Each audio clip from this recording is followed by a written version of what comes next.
Okay, we're still talking about integer exponents and properties. So let's look at a new rule called the power rule. Okay, so what this means is, what if we have, and I'm going to use low numbers just to make it easy. What if we have 2 squared, all of that raised to the 3rd power? So let's work this out. Let's just expand everything out. So really and truly what this is saying is we're going to go to the outside exponent first. We're going to do this times itself 3 times. So 2 squared times 2 squared times 2 squared.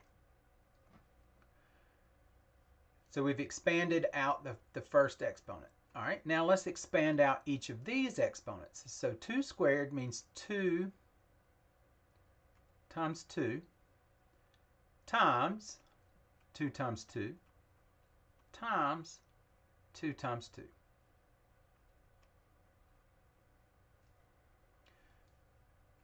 So how many 2's do we have? 1, 2, 3, 4, 5, 6. So we have, if we bring this back down into a single base with an exponent, we have 2 to the 6th power. So what relationship do you see between the 2 and the 3 exponent up here and the 6 exponent? Well, anytime you raise a variable or a number or a term or anything else to a power, regardless of that power, and then you raise that to a power, you can multiply those powers together to simplify. So again, 2 to the 2nd power raised to the 3rd power is 2 squared times 2 squared times 2 squared.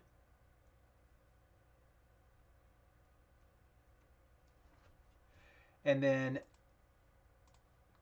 2 squared is 2 times 2. 2 squared is 2 times 2. 2 squared is 2 times 2. We end up with 6 to the same base. We can combine those back together for an exponent of 6. So the power rule says that when you raise a power to a power, you multiply the powers. So let's look at a couple of examples from IXL.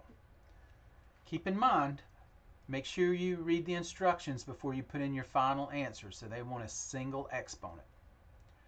So 3 to the 9th raised to the 4th power is 3 to the 9th times 3 to the 9th times 3 to the 9th, etc., etc.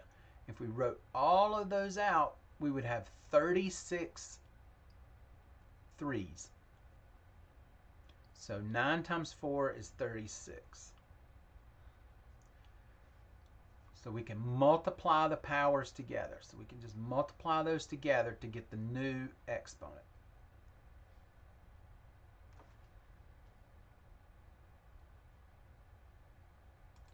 All right, another example. The base doesn't change.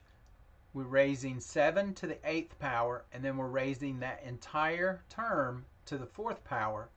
So we're really raising 7 to the 32nd power.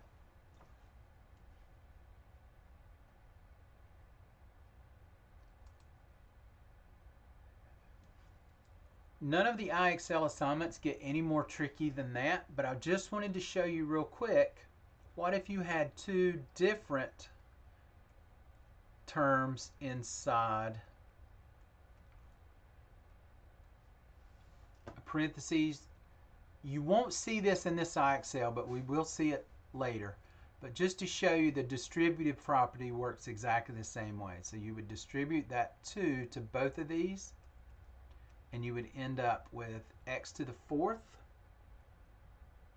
and y to the 4th.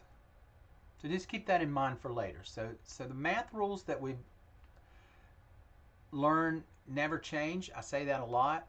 And, you know, other than addition, subtraction, multiplication, and division, we're just using them in different ways. So don't let things like expressions like this scare you. 7 to the 32 is going to be a pretty big number, but we can represent it. We can simplify this to be more readable, and sometimes we can use this information to simplify expressions down to where we can actually do them by hand, which we'll see in the next lesson.